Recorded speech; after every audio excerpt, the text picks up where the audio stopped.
ہاں ہاں، یہ کہتے ہیں کافر ملحد غیر مسلم کی تعریفوں میں فرق۔ عبد الباسط انڈیا سے پوچھتے ہیں کافر ملحد یعنی ایتھیس اور نان مسلم، ان تینوں کا ڈفرنس وضاحت سے فرمائیں۔ دیکھیں کافر کا لفظ تو کامن ہے، کافر کا لفظ کامن ہے۔ جو شخص بھی ضرورات دینیہ کا انکار کرے گا، خدا کا انکار کرے گا، خدا کی توحید کا انکار کرے گا، عقیدہ آخرت کا انکار کرے گا، ختم نبوت کا انکار کرے گا، یعنی دین کی جو بنیادی 5 نمازوں میں سے کسی بھی نماز کا انکار کرے گا، تو ایسا شخص کافر ہے۔ اب پھر کافر کی اقسام ہیں۔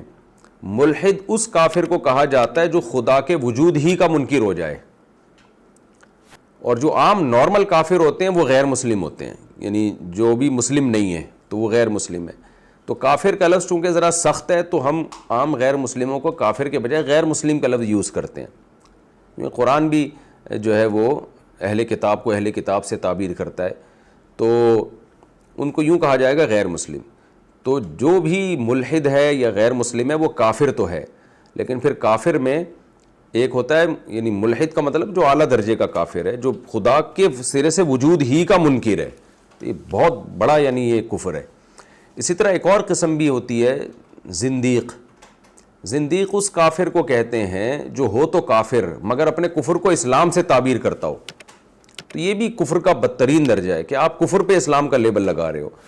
تو یہ اصطلاحات ہیں، لیکن یہ سب کے لیے کامن لفظ ہے کافر، اور ان کے لیے کامن لفظ غیر مسلم بھی ہے، یعنی سارے غیر مسلم ہیں، لیکن عام طور پر ملحد اور زندیق کے لیے ہیں تو وہ غیر مسلم ہی ہیں، تو وہ کافر ہی، لیکن غیر مسلم تھوڑا مہذب لفظ ہے، کافر تھوڑا غیر مہذب لفظ ہے، تو اس لیے غیر مسلم کو غیر مسلم کہا جاتا ہے۔ پھر غیر مسلموں میں 2 قسم ہیں، ملحد اور زندیق۔ زندیق وہ غیر مسلم جو ہو تو غیر مسلم لیکن اپنے آپ کو اپنے کفر کو اسلام ظاہر کرتا ہو، اور ملحد جو سرے سے خدا کے وجود ہی کا منکر ہو۔